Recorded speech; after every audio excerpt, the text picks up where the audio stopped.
Hi hello नमस्कार दोस्तों, आप सभी का स्वागत है फिर एक बार हमारे चैनल एक्सप्लेनर एंजल पर।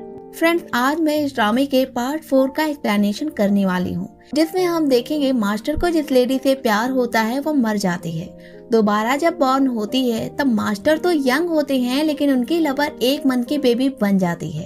अब ऐसे में इनका प्यार कैसे परवान चढ़ेगा ये तो आपको वीडियो में ही पता चलेगा, इसलिए आप वीडियो को लास्ट तक जरूर देखें। चलते हैं एक्सप्लेनेशन की तरफ, तब तक आप चैनल को सब्सक्राइब कर बेल आइकन को प्रेस कर लें, जिससे कि आपको ऐसी शानदार कहानियां टाइम से मिलती रहे। कहानी शुरू होते ही हमें किरान को दिखाया जाता है, जो कि चोंगजी के जरिए वांजी का भेजा हुआ वेडिंग ड्रेस पहनती है, जिसके बाद वांजी उसके पास आता है।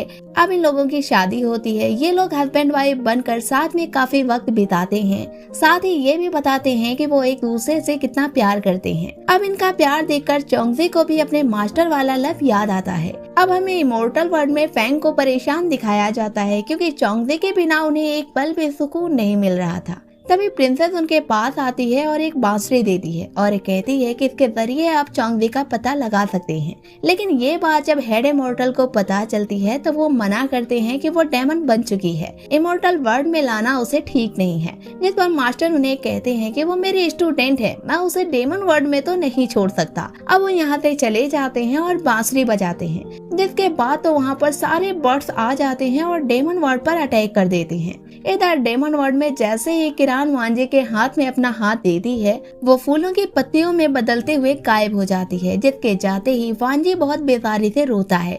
तभी उसके भी बाल सफेद होने लगते हैं और वो भी अपनी आखिरी सांसें गिन रहा होता है। चोंगजी वांजे के इस हालात पर रोती है, तब वांजे कहता है कि उसे खुशी है कि उसके आखिरी वक्त में भी वो उसके साथ है, और फिर वो चोंगजी से कहता है कि कभी भी वो बुरे रास्ते पर नहीं जाए। ये कहते हुए किरान की कब्र पर लेटते हुए अपना दम तोड़ देता है। उसे मरता देख चोंगजी रोने लगती है, लेकिन तभी यहाँ पर मास्टर आ जाते हैं, जिसे देखकर चोंगजी फौरन ही उनके गले लग जाती है और पूछती है कि ये क्या हो रहा है। तभी इन लोगों को नजर आता है कि डेमन स्वॉर्ड में वांजी की आत्मा आ चुकी है। अब ये देखकर मास्टर अपने दोस्त वांजी की मौत पर दुख का इजहार करते हुए चोंगजी के साथ तलवार लेकर इमोर्टल वर्ल्ड पहुँच जाते हैं। वहाँ हेड इमोर्टल चोंगजी को देखकर मुंह टेढ़ा कर लेता है, लेकिन वो कुछ बोलते नहीं, क्योंकि मास्टर जो चोंगजी के साथ होते हैं, और ऐसे हालात में चोंगजी के खिलाफ कुछ बोलने का फायदा भी नहीं था। अब ये सबके बाद मास्टर तलवार को प्यूरिफाई करने के लिए ननुआ माउंटेन पर हैंग करते हैं और अपने दोस्त वांजी की स्पिरिट को बुलाते हुए उससे बात करते हैं। बात के दौरान मास्टर को वांजी ये बता देता है कि मास्टर फैंग तुमको चोंगजी लाइक करती है। तभी वहाँ पर चोंगजी भी आ जाती है। वो वांजी के लिए रोती है, जिस पर मास्टर कहते हैं कि रो नहीं, वांजी को हम जल्द ही जिंदा कर लेंगे। अब चोंगजी को लेकर मास्टर यहाँ से अपने पैलेस पहुँच जाते हैं। यहाँ पर मास्टर अब चोंगजी से शर्मा रहे होते हैं, क्योंकि उन्हें ये बात पता चल चुकी थी कि ये उनसे प्यार करती है, लेकिन उनके शर्माने की वजह चोंगजी समझ नहीं पा रही होती। वो समझती है कि ये नाराज है, जिस पर फैंग कहते हैं कि वो नाराज नहीं है। ये सुनने के बाद चोंगजी बाग में घूमने के लिए जाती है, जहाँ पर वो सैड मोड में वांजी को याद कर रही होती है। तभी रेड स्नैक उसे नजर आता है, जिसे चोंगजी देखने लगती है। इसी दरमियान फैंग उसके पास आते हैं। वो कहते हैं कि इसमें वांजी की आत्मा है और अब ये इमोर्टल वर्ल्ड में रहकर डेमन के ड्रीम एड से बहुत दूर हो गया है, इस तरह तुम इसके साथ खेल सकती हो।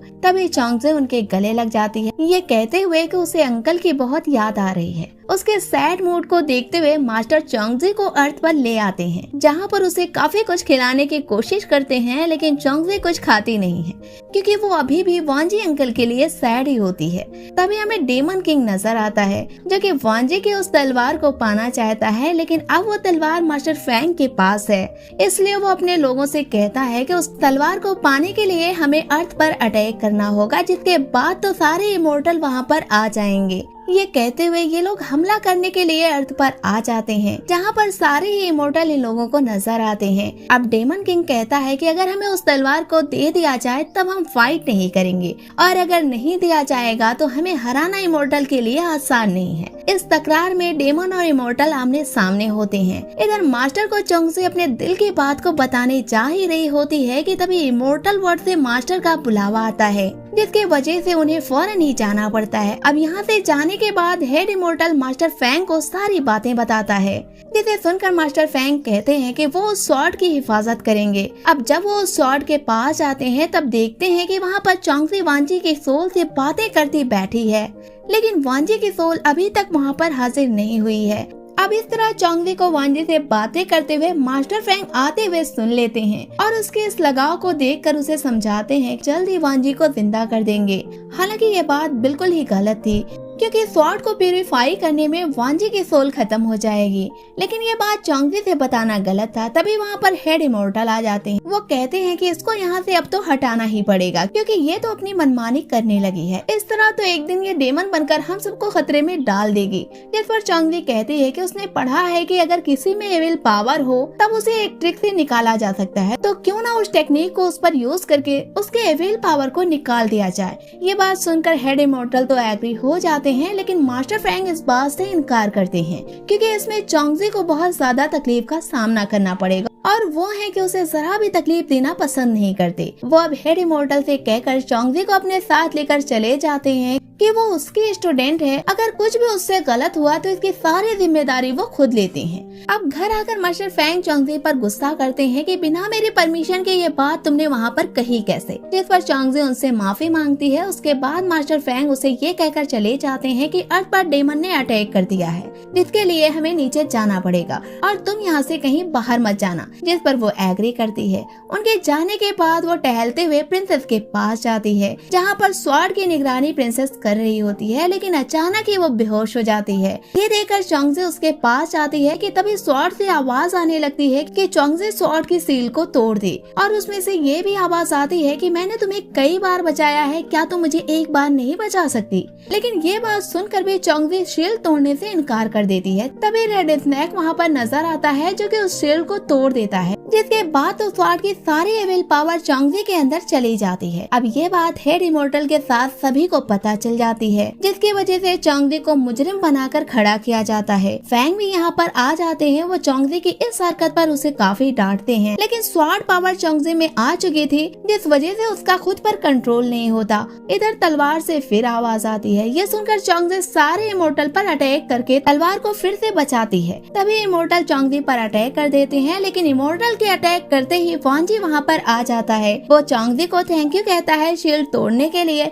फिर चोंगज़ी में इतनी ज्यादा पावर आ जाती है कि वो सबको मारना ही शुरू कर देती है। अब उसे रोकने का कोई रास्ता नहीं था। ये देखते हुए मास्टर फैंग उसे तलवार से मार देते हैं, जिसके बाद चोंगज़ी मास्टर फैंग के गोद में आ जाती है और फिर कहती है कि उसे खुशी है कि वो अपने मोहब्बत के हाथों मारी गई। फिर वो मास्टर को अब तक का उसका साथ देने के लिए थैंक यू भी कहती है और फिर यहीं पर चोंगज़ी की मौत हो जाती है। ये देखकर वहाँ पर मौजूद सारे इमोर्टल्स रोने और चीखने लगते हैं। हेड इमोर्टल को तो काफी खुशी होती है कि इस अजाब से पीछा छूटा। अब फैंग चोंगज़ी को गोद में उठाकर यहाँ से ले जाने लगता है। फिर घर जाकर चोंगज़ी को गले लगाते हुए चोंगज़ी से माफी मांगता है कि वो उसे बचा नहीं सका। फिर रोते हुए उस तलवार को फेंक देता है, जिससे कि उसने चोंगज़ी की जान ली थी। अब ये खबर जब प्रिंसेस चाओ को पता चलती है, तब तो उसकी जान ही निकल जाती है। वो अपने फादर से कहता है कि कैसे वो चोंगज़ी को मार सकता है, वो तो उससे प्यार करती थी। खैर अब मैं मास्टर फैंग को जिंदा नहीं छोड़ूंगा, इसलिए वो अपनी पावर को बढ़ाने में लग जाता है, जिससे कि वो मास्टर फैंग से लड़ सके।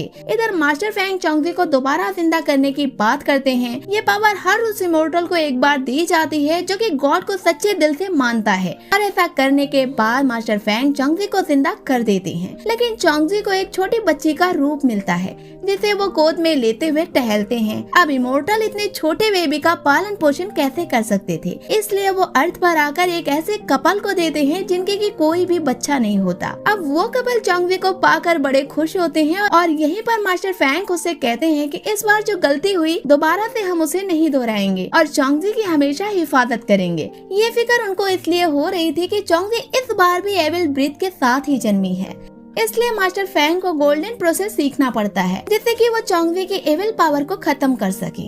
इधर चोंगज़ी अपने पेरेंट के साथ एक नदी के पास खेल रही होती है, तभी उस पर एक डेमन अटैक करता है, जिसे बचाने के लिए फौरन ही मास्टर फैंग आ जाते हैं। वो उसे बचाते हैं। चोंगजी बड़े ही मासूमियत से मास्टर को देखती है। फिर वो अपने पेरेंट्स को बताती है कि उसने एक ऐसे आदमी को देखा जो कि उड़ता है। अब ऐसे ही वक्त गुजरता है। चोंगजी अब 18 साल की हो जाती है। अब वो एक दिन इमोर्टल टेम्पल जाती है, जहाँ पर मुलाकात उसकी डेमन किंग से होती है। वो चोंगजी को देखकर पहचान जाता है और उसे जीजू आइलैंड बुलाता है, जिस पर चोंगजी इनकार करके चली जाती है। लेकिन फिर घर आकर उसे पास्ट के कुछ ख्वाब सोते हुए नजर आते हैं। अब चोंगजी ये ख्वाब देखकर घबरा तो जाती है, लेकिन समझ कुछ नहीं पाती। अगली सुबह पता चलता है कि चोंगजी के फादर की तबीयत काफी ज्यादा खराब है, जिसे वो दवा दे रही होती है। तभी उसके फादर उसे अब तक की सारी सच्चाई बता देते हैं कि वो उसके फादर नहीं है और कैसे उसे लाकर किसी सफेद पोशाक वाले इंसान ने दिया था।